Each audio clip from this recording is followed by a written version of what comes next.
లడ్డూలు చేస్తాను ఇప్పుడు మంచిగా తినబుద్ధి అయి చేసుకుంటాను.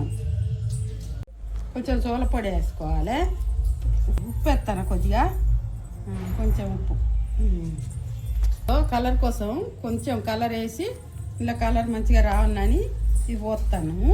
కలర్ కొన్ని కొన్ని నీళ్ళు పోసుకొని పిండి కలుపుకోవాలి. లడ్డూలకు మంచిగా కలుపుకుంటే మంచిగా ఉంటుంది. బాగా పలసగద్దు, బాగా గట్టిగద్దు. ఇగో లడ్డూలకు ఇట్లా పిండి ఉండాలి. మంచిగా పిసికి అర్ధగంట సేపు పెట్టుకోవాలి. ఇట్లా మూట కప్పి పెట్టాలి. ఇంకా కోసేపు అయితే మంచిగా వస్తాయి లడ్డు.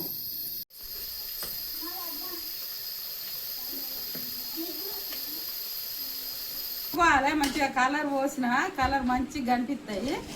ఇంట్లో ఏం లేకుండా ఇట్లా దంటలు ఉంటే ఇట్లా ఇప్పుకోవాలి. బోందు కొట్టినాము. ఇక కిలోన్నర చక్కెర పోసి ఇలా నెయ్యి పోసిన ఇక ఆనకం పడతాం. పోయిన పెడతానా ఆనకం పడతానా లడ్డూలు ఆనకం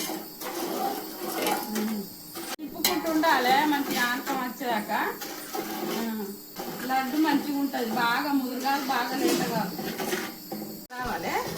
వచ్చింది చూడు. యాలకుల పొడి పోతాను, బోన్ పోసి కలుపుతాను ఆనకంగా. చూడు ఇట్లా చేసుకోవాలి లడ్డు. పిల్లగాళ్ళు సమ్మర్ కదా ఇంటికాడ ఉన్నారు, ఆగమాగం తిరుగుతారు. ఈ లడ్డూలు చేసి ఇంట్లుండి తినుకుంటూ ఉండవా అని ఇగో చేస్తాను ఇవి లడ్డూలు. ఇక చూడు, ఇగో లడ్డు ఎంత మంచిగా వచ్చింది చూడు, మస్తు వచ్చింది. ఇట్లా చేసుకోవాలి ఎప్పుడైనా ఎవరైనా. రెడీ అయినాయి.